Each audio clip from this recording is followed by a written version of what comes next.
Porque la vida en rosa no es real. Bienvenidas a La Vida en Violeta, una propuesta de cambio. La Vida en Violeta, para construir empoderamiento de mujeres y niñas. Una sociedad más justa y segura para todas y todos.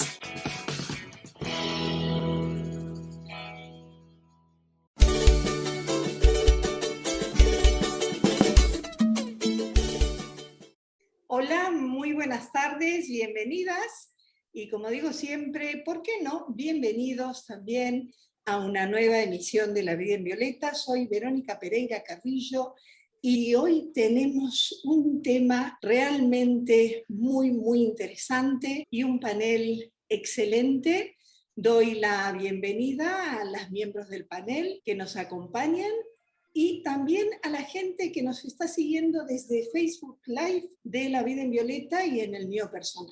Hoy vamos a hablar, como dije, de la salud de las mujeres y tenemos un panel maravilloso como es Edilia Camargo, quien es filósofa, exfuncionaria de UNESCO, atleta másters y defensora de los derechos de las personas mayores, quien nos va a hablar desde Panamá, nada más y nada menos, sobre la salud de las adultas mayores. A Jessica Gutiérrez, quien es estudiante avanzada de psicología y referente de los derechos de las mujeres con discapacidad, y nos va a hablar justamente de la salud de las mujeres con discapacidad.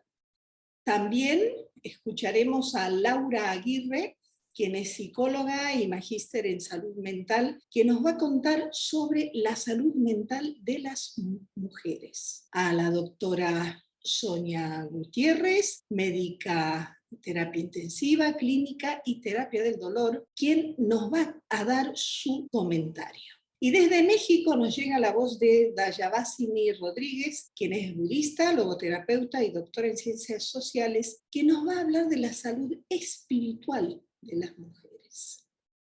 Vamos a nuestra cortina musical, que es un fragmento del tema Guapa de Añagüita de la Puna.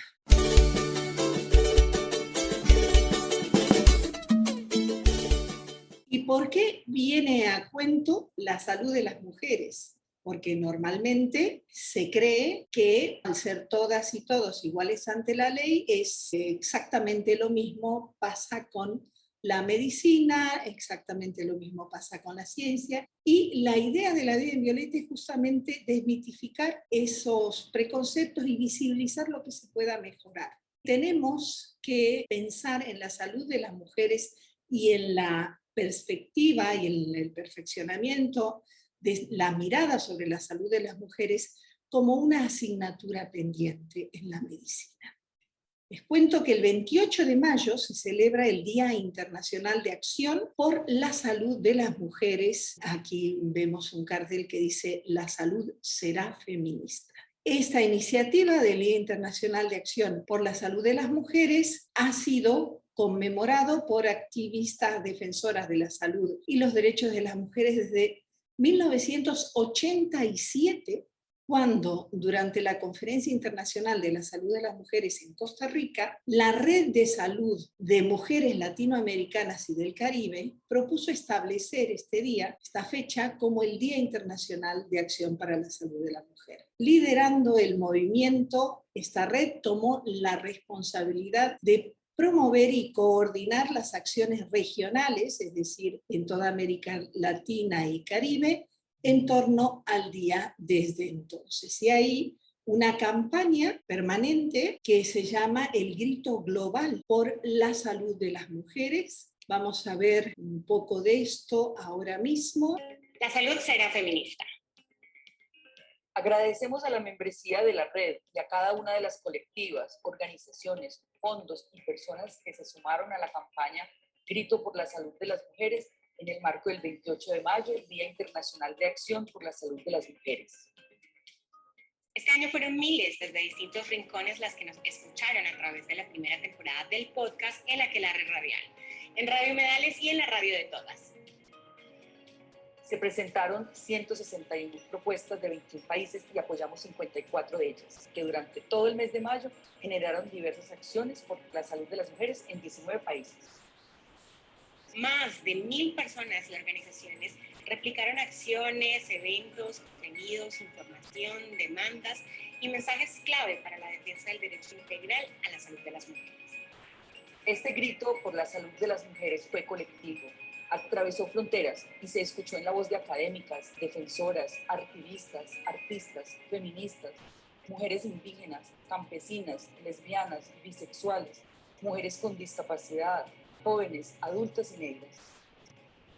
Desde la Red de Salud de las Mujeres Latinoamericanas y del Caribe, seguiremos movilizando, alimentando y avivando el 28 de mayo, como lo hemos venido haciendo desde aquel mayo de 1987, cuando decidimos impulsar este día. No pararemos hasta que todas las mujeres tengan acceso y garantía a su derecho a la salud.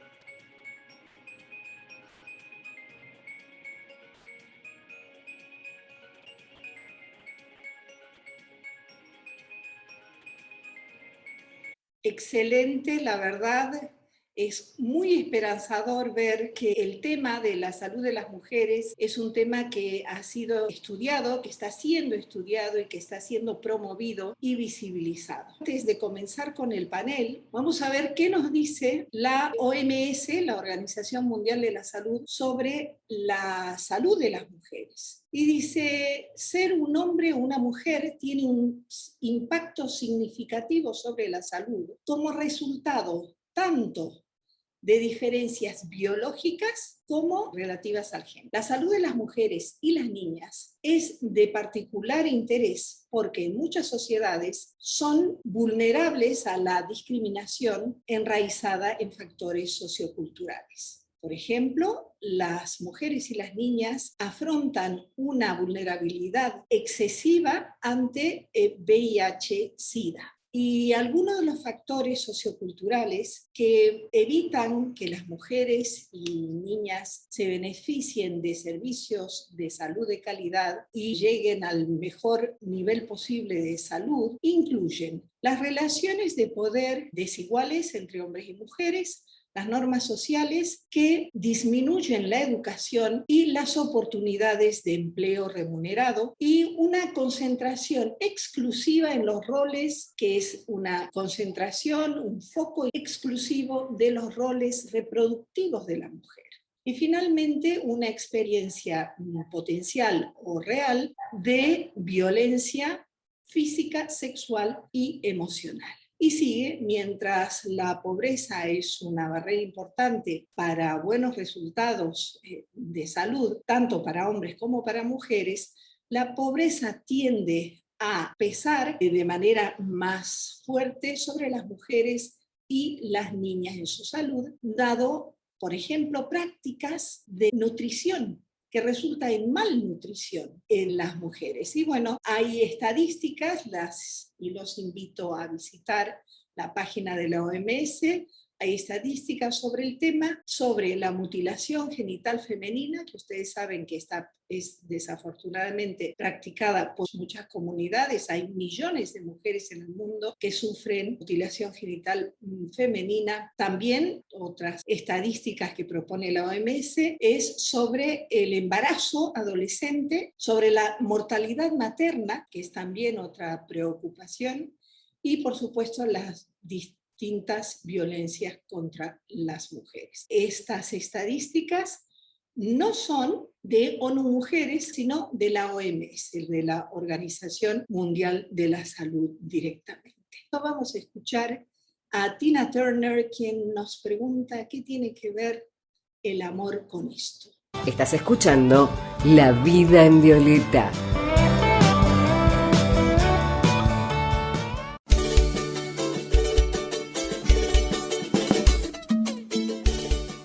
Y seguimos en La Vida en Violeta.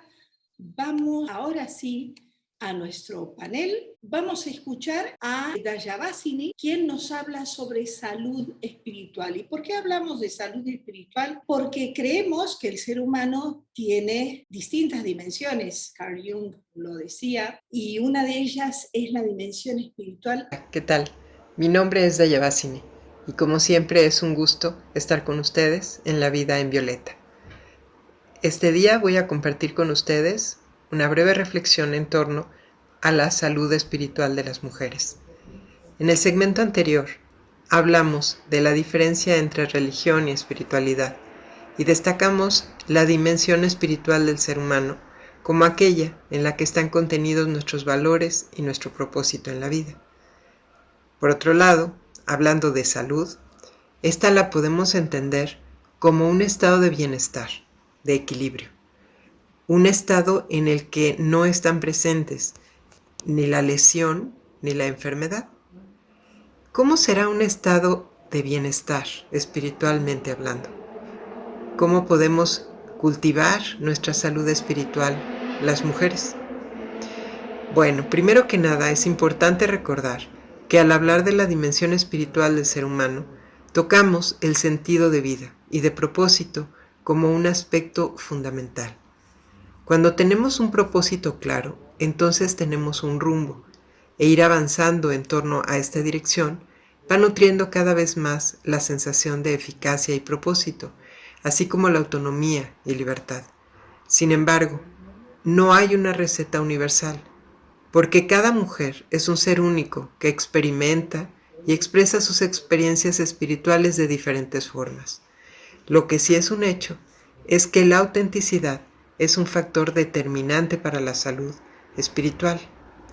Lo que me hace feliz, lo que da sentido a mi vida, aunque no sea lo que le da sentido a la vida de los demás, eso es lo que me va a guiar en mi propia salud espiritual.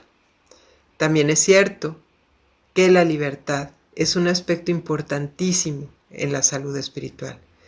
Implica responsabilidad. Soy responsable de mis acciones, de aquellas que me nutren y me guían hacia mi propósito, sin tener que dañar a nadie por esto. Esto es muy importante, porque estamos todos interconectados. Mi propósito es andar mi camino, porque mi libertad no está ahí para dañar a otros. Entonces, un componente importante en nuestra salud espiritual es la responsabilidad. La responsabilidad siempre va de la mano de la libertad. Y otro aspecto importante es la fe. La fe y una guía fundamentada en principios que busquen un fin mayor. Aquí podríamos hablar de una ética personal, por ejemplo, que sea la que va permeando en todas mis acciones día a día. Cuando pienso en el bienestar común y estoy abierta a un vínculo con todo lo que me rodea, alcanzo a darme cuenta de la interconexión que tengo con todo eso que está alrededor de mí y de cómo mis acciones impactan en el mundo que me rodea y también a las personas con las que convivo diariamente. Entonces, ¿qué puedo hacer para nutrir mi salud espiritual? Bueno, podemos empezar por nuestra salud física, por cuidarnos, por hacer aquello que nos nutre, que sabemos que nos hace bien. Sabemos que hay mente sana en un cuerpo sano, ¿verdad? Entonces es importante también abrirme a un proyecto de vida y ser congruente con él y muy auténtica. Sin duda esto va a nutrir mi salud espiritual. También me ayuda a buscar la conexión con la naturaleza, con la música y abrirme a un poder superior a mí, tal y como yo lo conciba. Permitirme experimentar nuevamente como si fuera una niña, eso es algo muy importante. Al hacer esto, me abro a la receptividad, como si cada cosa que viera fuera nueva y volver a asombrarme de la belleza y de lo inesperado. Agradecer lo que hay, la experiencia, la amistad, la vida. Si empiezo por cultivar estos pequeños detalles de gratitud en la vida cotidiana, por todo lo pequeño y por todo lo grande, por cada pequeño detalle que va constituyendo mi vida, aunque sea lo más simple. Entonces mi salud espiritual va a estar muy favorecida.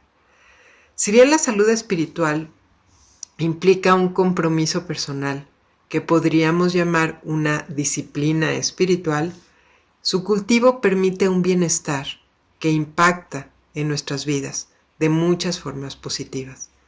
Nos sentimos alegres y agradecidas, y esta alegría de vivir nos impulsa a apoyar a otras personas. Es probable que a partir de estas interacciones, la autoestima, mi autoestima, también se vea favorecida. Como mujeres es muy importante que nos demos espacios para cultivar nuestra salud espiritual. Es muy importante que recordemos que cada persona lo hace a su manera y que cada momento invertido redundará no solamente en un beneficio individual, sino también en una mejor relación con mi entorno.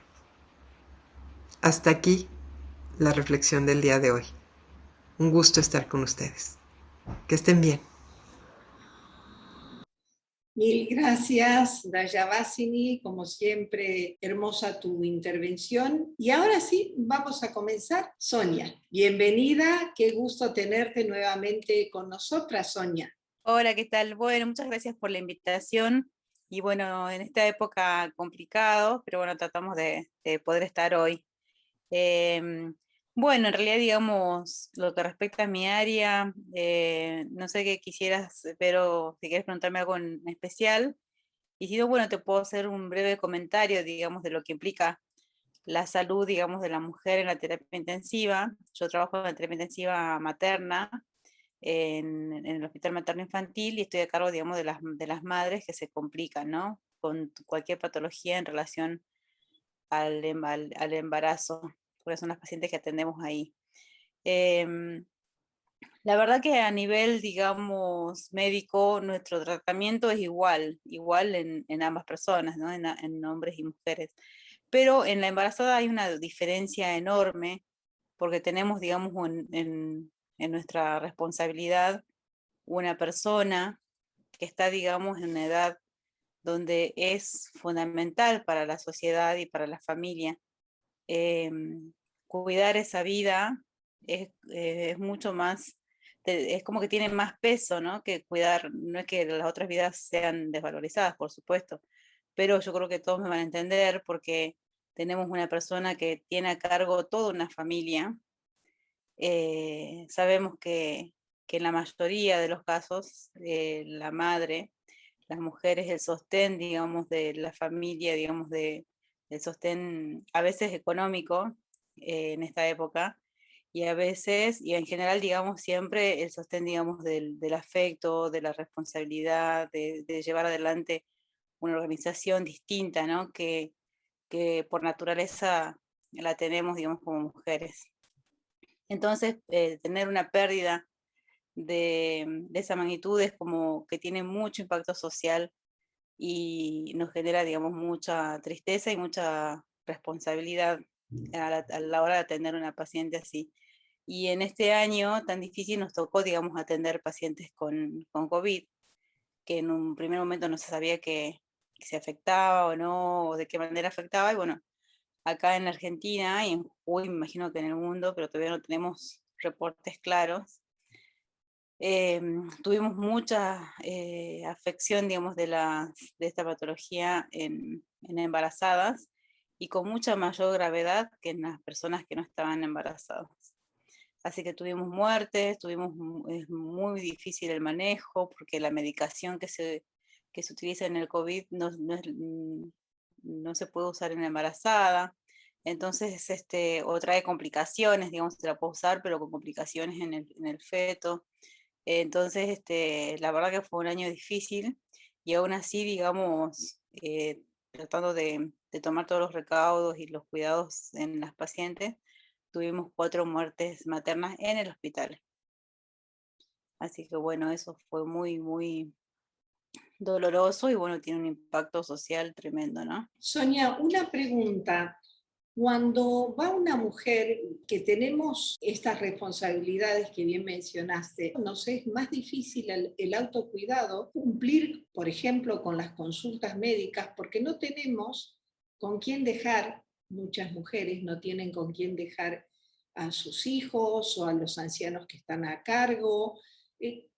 No sé, ¿qué se podría proponer desde el sistema sanitario para solventar esto? Yo lo he visto como funcionaria de ONUSIDA, los medicamentos que los estados dan de forma gratuita, de pronto las mujeres eran las que menos tenían acceso a esos medicamentos, porque primero eran las más pobres y no tenían siquiera a veces para el pasaje, y luego no tenían con quién dejar a sus hijos. Bueno, digamos, dentro de lo que yo veo de salud, digamos, de mirar cómo se está trabajando, avanzó esto, digamos, digamos, cada vez el sistema está tratando de llegar con más facilidad a la persona.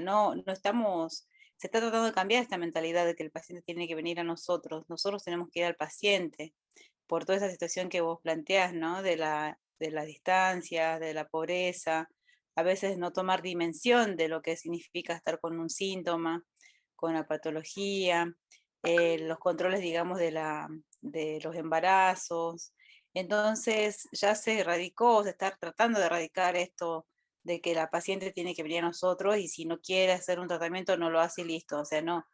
Todas las personas están dentro del sistema de salud y somos responsables, las personas que trabajamos en salud, de cuidar a esa persona, quiera o no quiera, digamos, porque más allá de eso, de su querer, porque en su querer puede estar involucrada la ignorancia, la imposibilidad, digamos, de tiempo, la pobreza, la necesidad de cuidar al otro en vez de cuidarme yo misma, ¿no?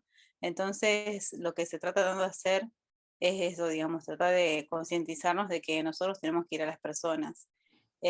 Por ejemplo, doy un ejemplo, cuando una persona no se quiere quedar internada, se llama al asistente social, se trata de llamar, digamos, si es necesario, se llega hasta el juez para poder acondicionar a esa paciente, o sea, o tener las condiciones dadas de tener su familia cerca o de tratar de llevarle la medicación a su casa, tratar de trabajar en conjunto con los asistentes sociales, por ejemplo, o los trabajadores rurales de salud, ¿no?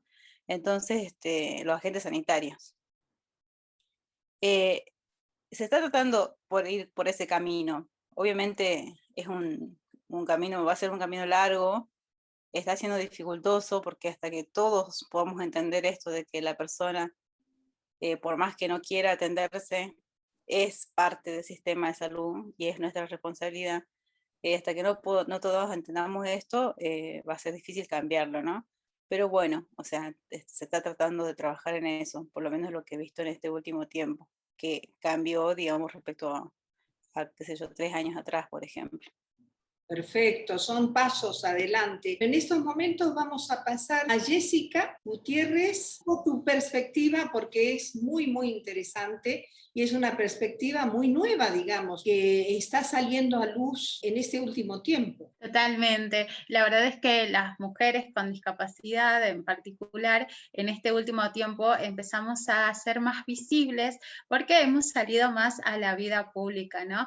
Yo les comentaba en un programa anterior un poco cómo fue la historia de las personas con discapacidad y cómo en algún momento nos encontramos en nuestras casas aisladas, y hoy estamos viviendo otra época o otra etapa de nosotras donde estamos visibilizándonos en la vida pública, gracias a mucho esfuerzo, ¿no? Mucho esfuerzo de nosotras mismas, de nuestras familias, de instituciones, de organizaciones. Pero cuando hoy pensaba en el programa y decía, bueno, ¿qué podemos hablar de la salud, ¿no? Nosotras sabemos que la salud es para todos y es un derecho universal.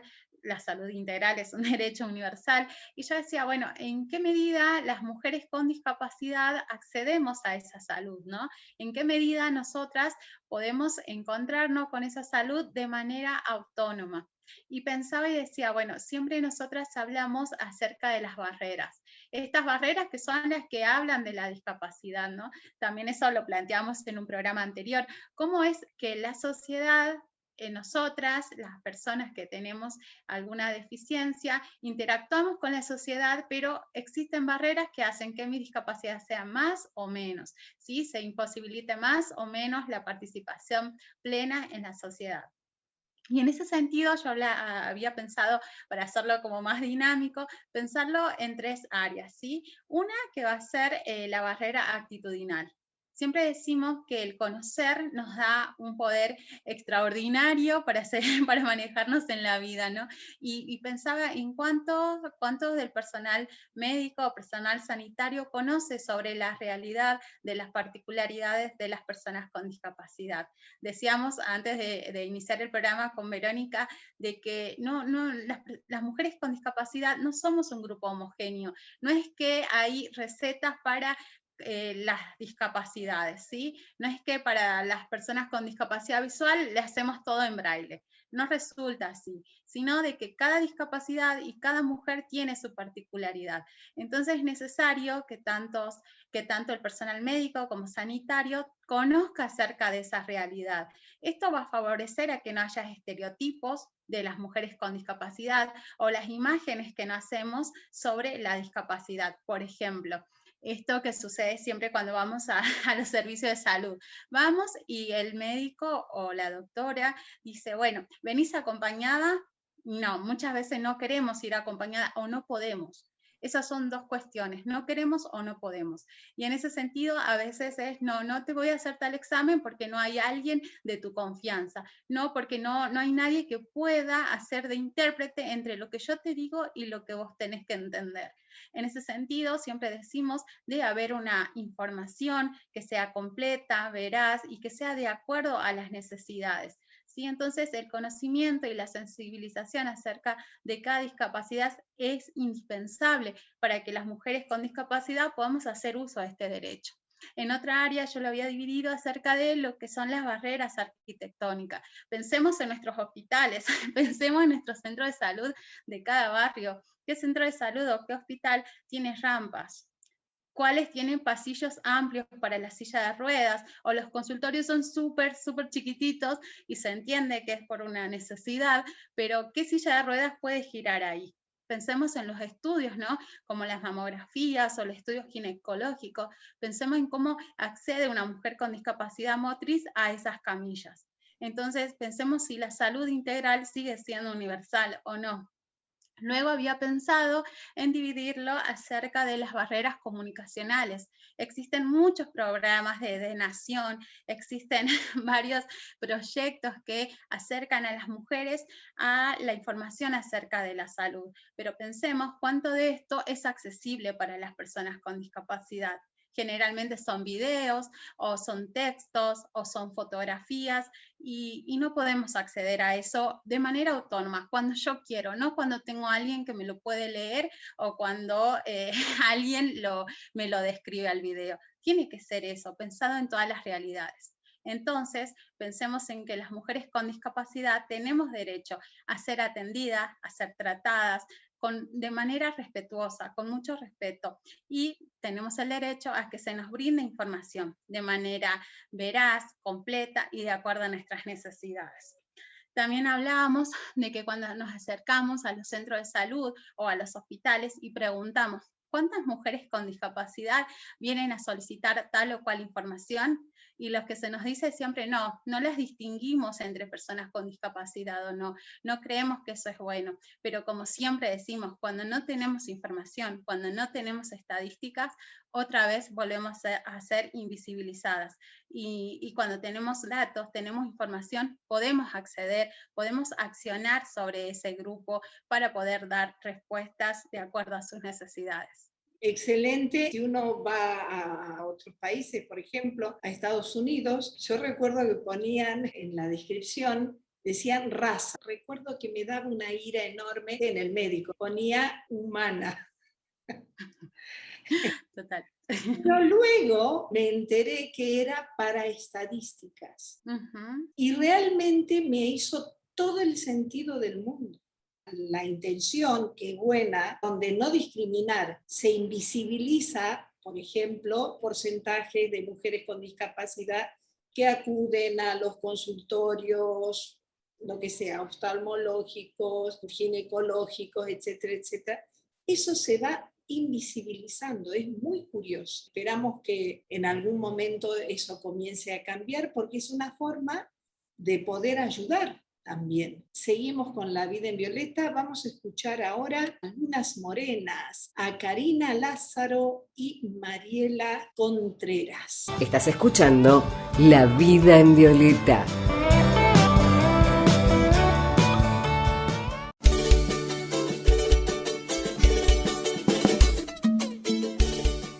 Vamos ahora, Delia, qué gusto tenerte nuevamente, bienvenida. Gracias, Verónica. Contanos, ¿cómo es esto de la salud de las mujeres adultas mayores? Pues, Verónica, nosotras casi que aportamos al debate una perspectiva de muertas en vida. Y te explico. Es muy fácil, yo creo que no hay disenso cuando se considera que todos tenemos derecho a la vida y a una vida digna. Otro es el problema, y se está planteando el problema, de a los viejos, esta vida digna puede ser extendida a la vejez. Y te aseguro que aquí hay un gran disenso, puesto que se piensa, y sobre todo, yo subrayo, cuando se trata de mujeres adultas mayores, porque hay una línea divisoria entre la mujer, las mujeres, las niñas, es decir, aquellas que son capaces de reproducir. Cuando ya llegas, atraviesas la línea en donde ya no, biológicamente, no es posible reproducir, no es posible, no se puede pensar que tus derechos se detienen en el momento en que tu función reproductora termina en la sociedad. Y esto es un escándalo que se le niegue a las mujeres su capacidad de producir. Si no somos reproductoras, producimos todavía. Y aquí en este debate, yo heredo, vamos a decirlo así, heredo de una escuela de mujeres valientes, filósofas, antropólogas, y te menciono, para comenzar, tu compatriota Rita Segato, que encabeza la lista de estas mujeres.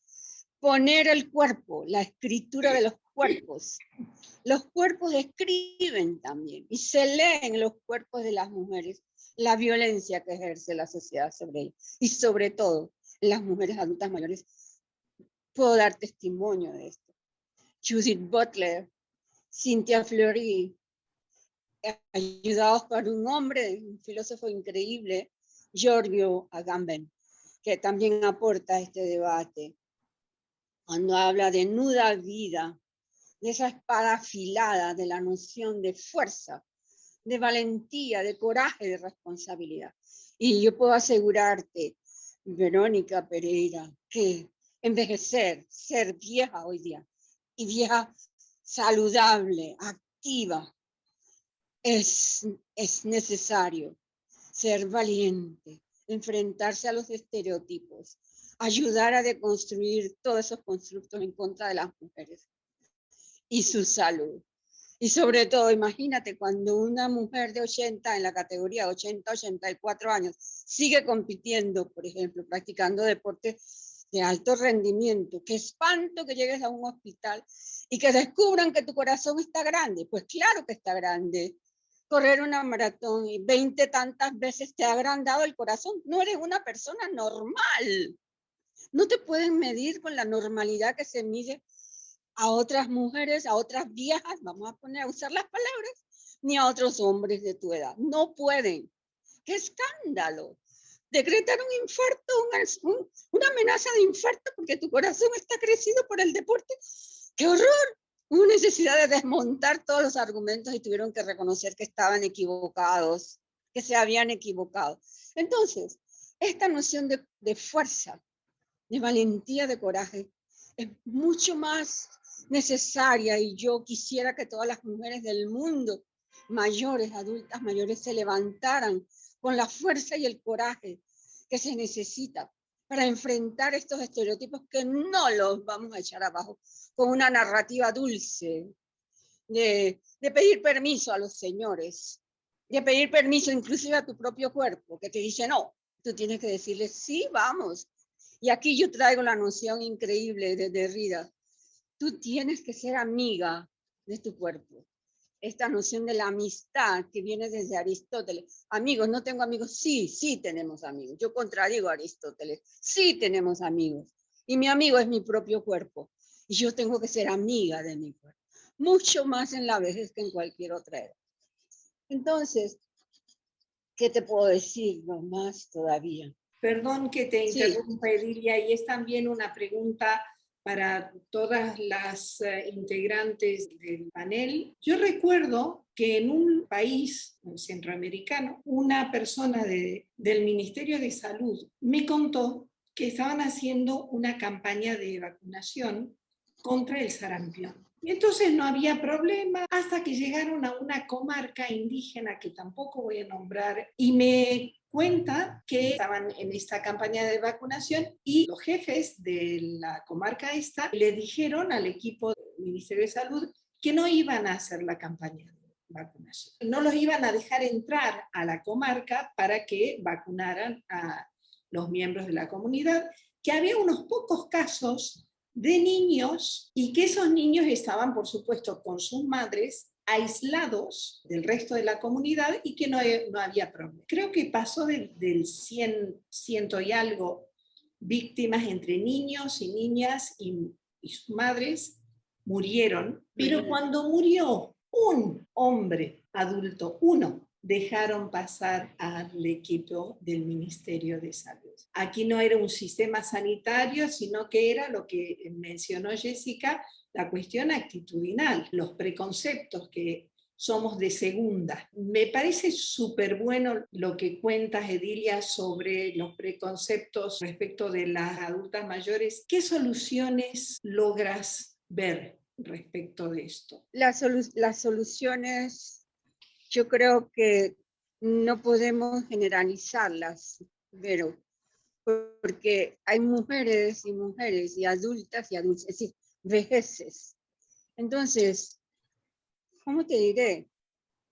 Porque el otro aspecto en el que nosotros, la vejez de las mujeres puede ser, y es en efecto un observatorio privilegiado, tiene que ver con las cuestiones que tocan al miedo a la muerte, que está, por ejemplo, en este problema de ayudar, dar apoyo a los enfermos terminales, no se dice hombres o mujeres, para que venzan o atraviesen ese miedo a morir. Yo creo que deberíamos tener muchos más estudios e implicar mucho más a las mujeres adultas mayores para, ¿cómo te voy a decir?, apoyar con recolección de testimonios, como si la vejez es un lugar en las mujeres y en los hombres también, claro. Es un observatorio privilegiado para atravesar este miedo a la muerte y el miedo a morir, ¿ves? Y eso queda consignado en la convención, la convención de la OEA, aprobada sobre protección de derechos de las personas mayores, está en la parte que tiene que ver con salud, casualmente, con salud, el derecho a la salud. Se habla de dar este apoyo para vencer este miedo a la muerte. Pero yo creo que todos, en el fondo, todos los seres humanos, deberíamos vencer este miedo a morir para poder vivir con dignidad, ¿ves? Para poder vivir con dignidad y con derechos, ¿ves? Entonces, soluciones concretas, yo creo que tenemos que hacer una especie de movimiento social de mujeres a nivel latinoamericano, una cátedra virtual de adultas mayores, de adultos mayores a nivel latinoamericano. Yo se lo estoy proponiendo a Claxo, que tiene una visión bien abierta de salud.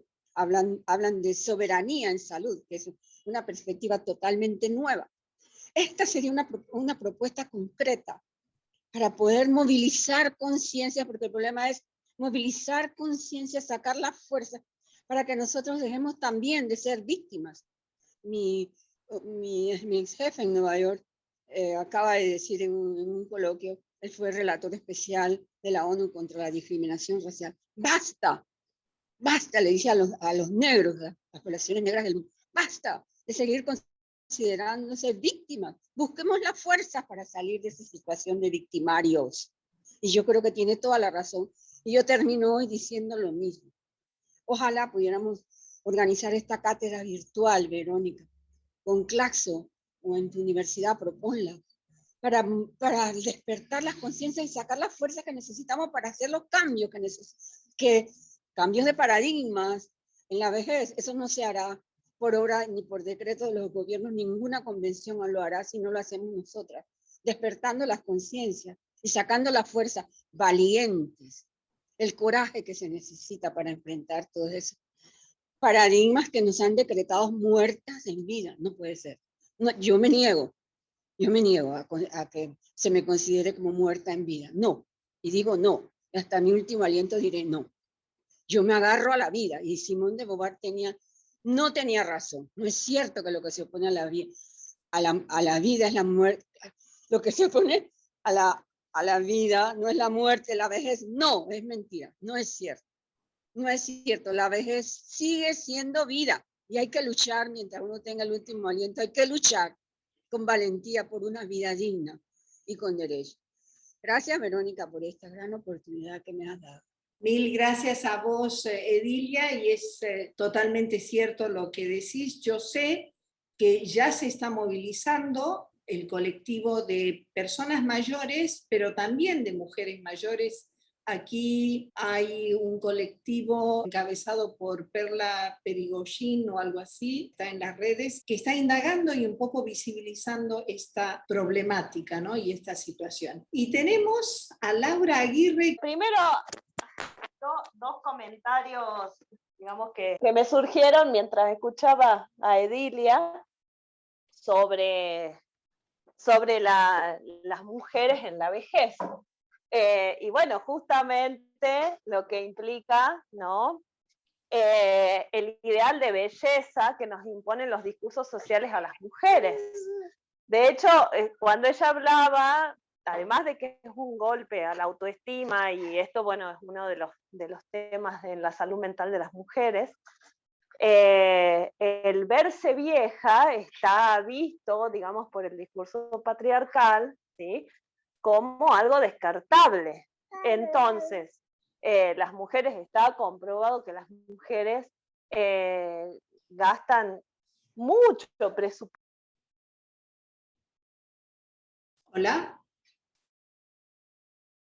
¿Se ha perdido la conexión? Hola. Sí, porque justo me llamaron por teléfono y rechacé la llamada. Todo bien.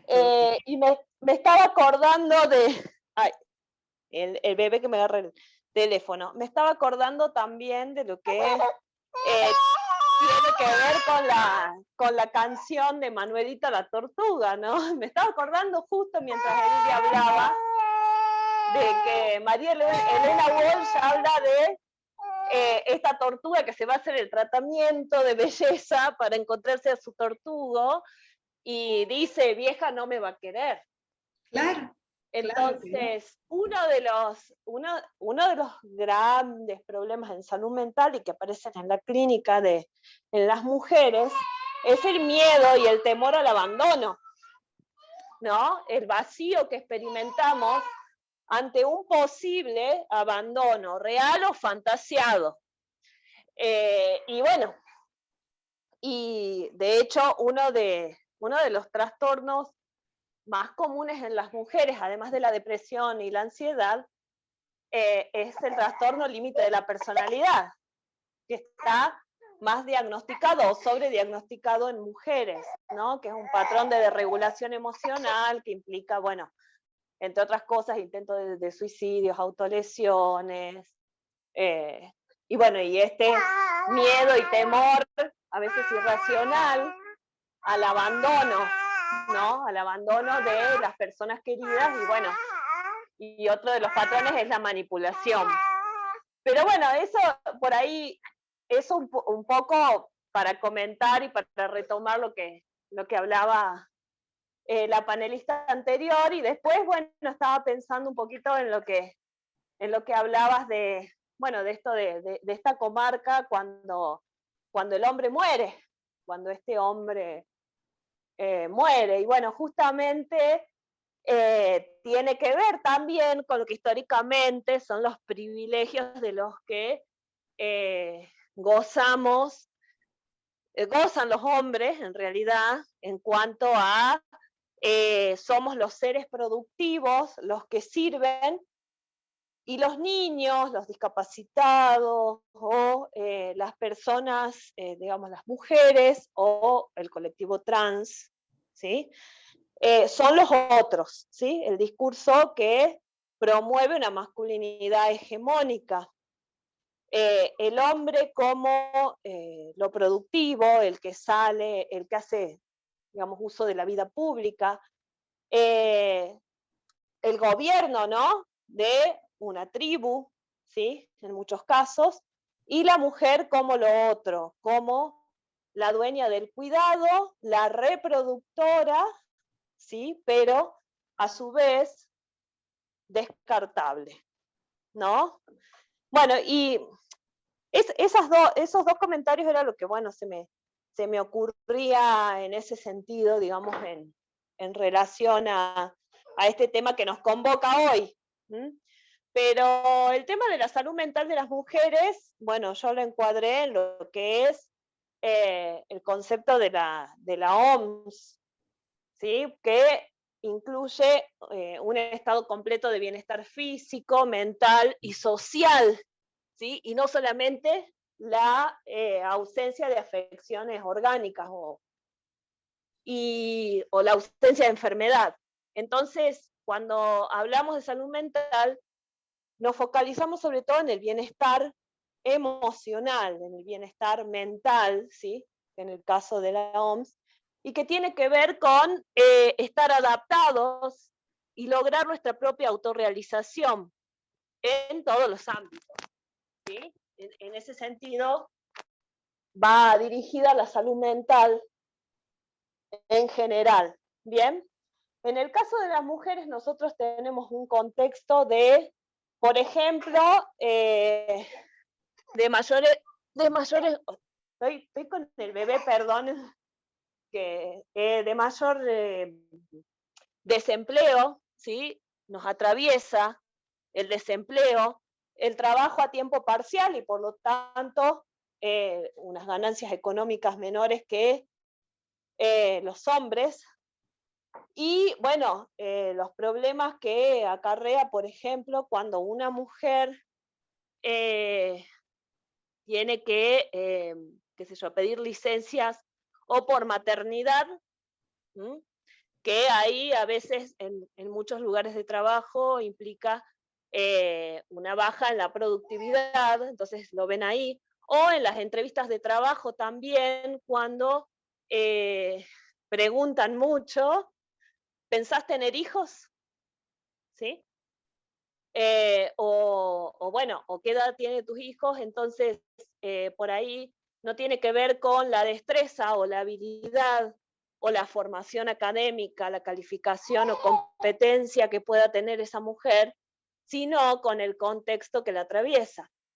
Entonces el hecho de la mujer sentir, percibir que no puede cumplir sus metas, sobre todo profesionales, es un componente que afecta la salud mental, porque siempre las que tenemos que estar postergadas, las que tenemos que dejar de lado nuestro rol en la vida pública por el predominio de los cuidados, ¿sí? A familiares, a bueno, a nuestros hijos, es lo que por ahí nos posterga, hace que todo lo que teníamos pensado, ¿sí? Realizar quede atrás, ¿no? O quede para otro momento, o para el momento que los hijos crezcan y yo pueda en algún momento descansar.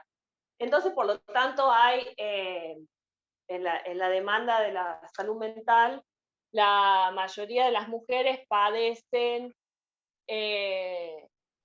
mucho más la depresión y la ansiedad, ¿sí? Que son trastornos clínicos de salud mental, mucho más que los hombres, ¿bien? Y son mucho más propensas a la depresión, al estrés y, bueno, como decía, al trastorno límite de la personalidad, agravado por todas estas situaciones, ¿no?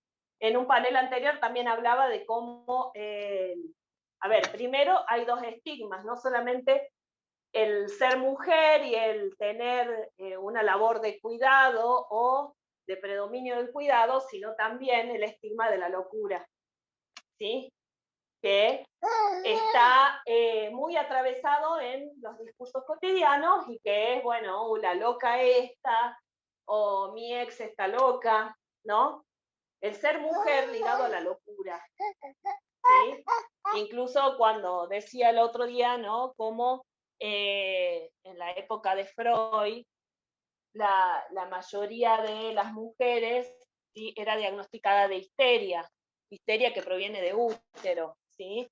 Entonces era una afección de una mujer que siempre tenía que ver con algo inconsciente, ¿sí? De hecho se utilizaba la hipnosis en esa época, que tenía que ver también con lo sexual, ¿no? Con la insatisfacción sexual.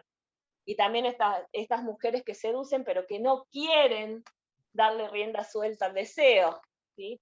Entonces, bueno, aparecían, qué sé yo, conversiones en cuanto, digamos, a desmayos y todo eso, que era todo atribuido a la histeria. Entonces, la locura siempre fue un discurso patriarcal relacionado sobre todo a las mujeres.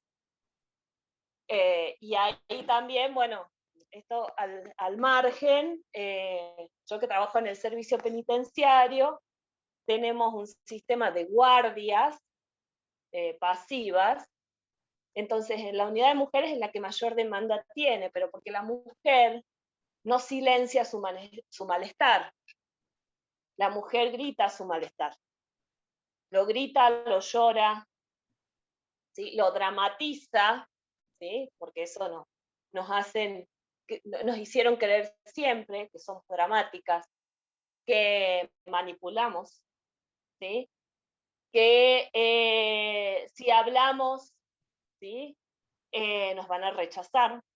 De hecho, escucho mucho en la clínica, en mis pacientes, esto de, bueno, no quiero, aún hoy, ¿no? Es algo que escucho toda la semana, no lo quiero confrontar con esto que me dijo y que me hizo mal porque no quiero quedar como loca delante de él, en el caso de las parejas, ¿no? O cuando hablo demasiado, huye, se va de la casa, ¿sí? Entonces, siempre se busca desde un discurso patriarcal el silenciamiento, y el silenciamiento nos genera un malestar mayor, digamos, ¿okay? No podemos poner en palabras o no podemos resolver aquello que nos aqueja.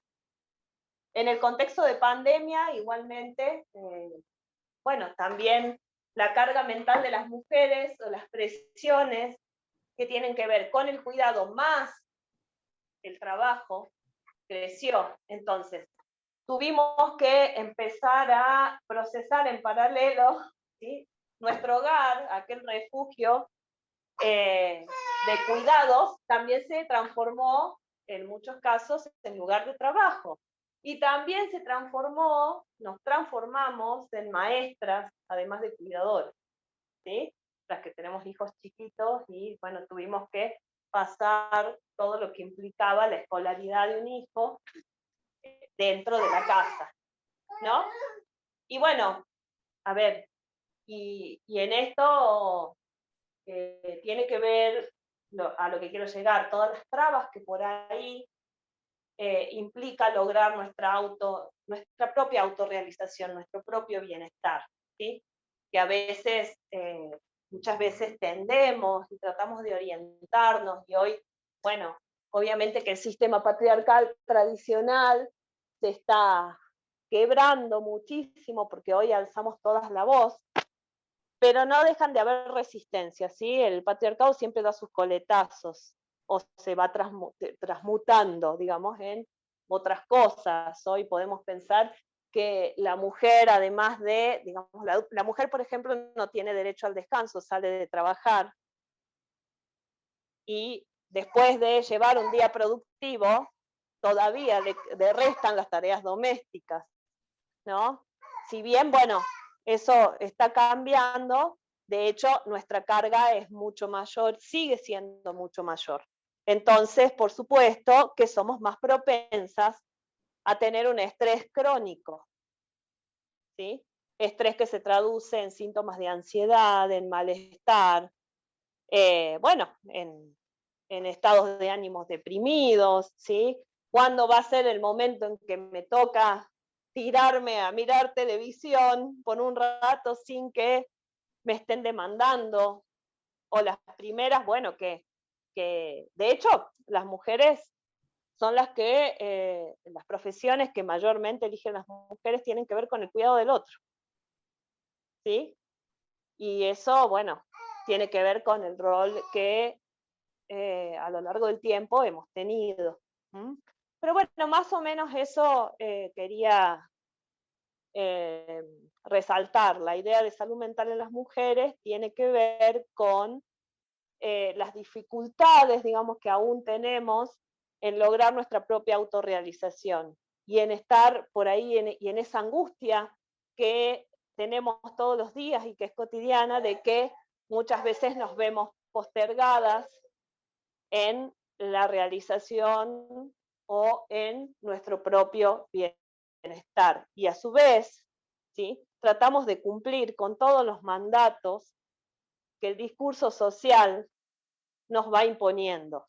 Y cuando nos damos cuenta que no podemos con todo y que esta supermujer no existe, ¿sí?, empiezan los quiebres, empiezan las angustias, empiezan el miedo a no encajar, y bueno, y lo que decía al principio, el miedo al vacío y el miedo al abandono. En una emisión anterior mencionaste que el modelo era el hombre y las mujeres somos el otro. En este caso, cuando vos hablas de que se trata siempre de endilgar la locura a la mujer, es también lo mismo. El modelo sano es la forma de actuar, de sentir, de reaccionar, de expresarse del hombre.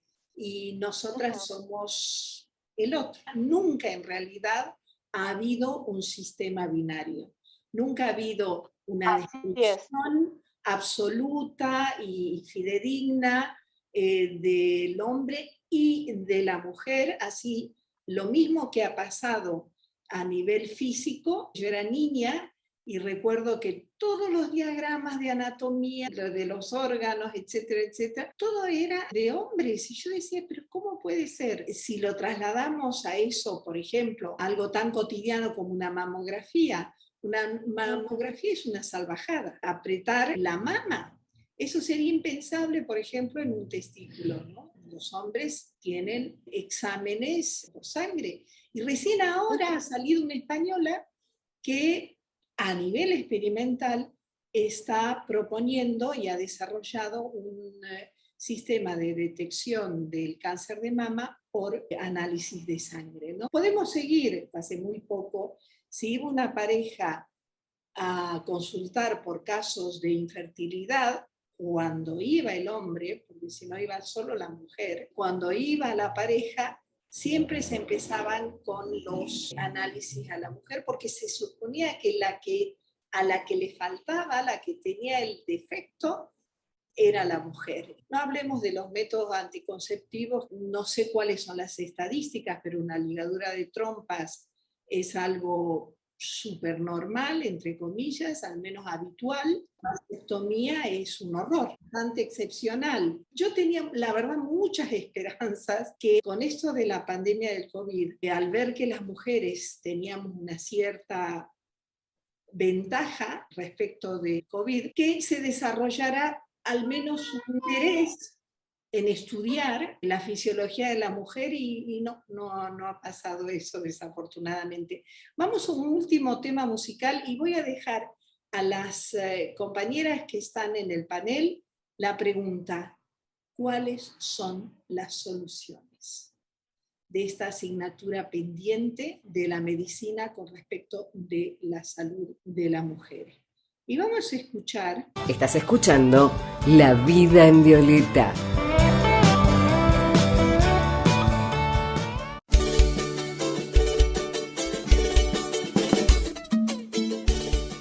Escuchamos, como dije, el huayno Rosaura Lindaura en la voz de Mujeres Tierra Adentro, y mandamos un gran saludo a la Negrita Cabana, amiga personal y amiga de La Vida en Violeta también.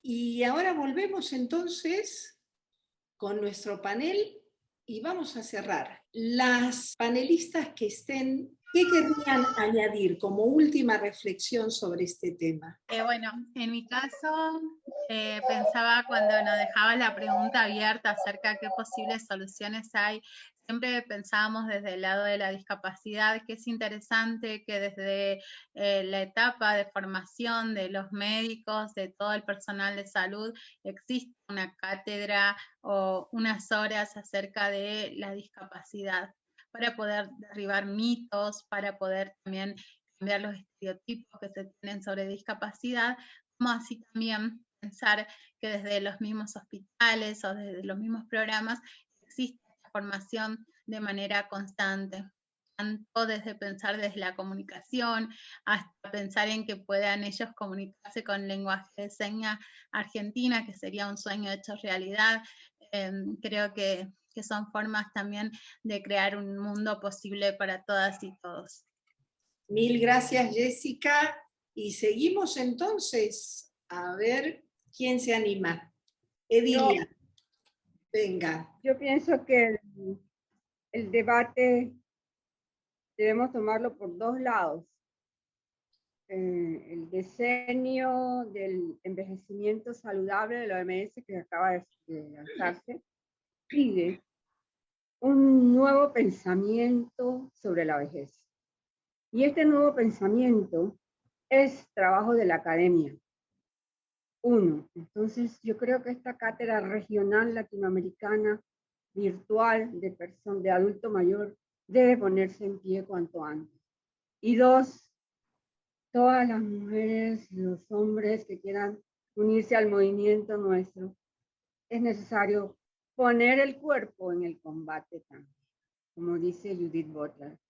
Este es nuestro cobijo, este es nuestro amigo, es nuestra casa. Entonces, hay que trabajar también, como dicen aquí, en la calle. El combate también es en la calle, como hicieron las abuelas de Mayo. Hay que poner el cuerpo valientemente, hay que construir toda, ¿cómo te voy a decir? Esta escritura corporal la tenemos que hacer en la calle. O sea, hay dos polos, la academia por un lado, un nuevo pensamiento, y luego nuestros cuerpos puestos en la lucha para hacer una escritura nueva sobre la vejez.